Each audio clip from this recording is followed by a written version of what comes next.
Pinag-isipan na ni Senadora Miriam Defensor Santiago ang posibleng pagtakbo sa ibang posisyon sa 2016, kabilang ang pagkapangulo. Sinabi ng Senadora kahapon sa kanyang pagbabalik Senado mula nang i-anunsyo noong Hulyo na meron siyang lung cancer.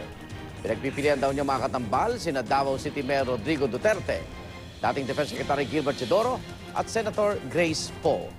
Daw na rito nag-walk out si Santiago sa pagdinig ng Committee on Foreign Affairs ng Commission on Appointments.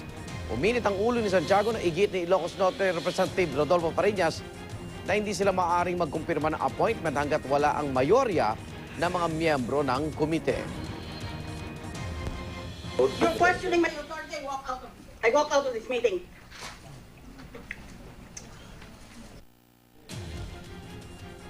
Nainis din daw si Santiago sa mga kongresistang hindi sumipot sa tamang oras ng pagdinig.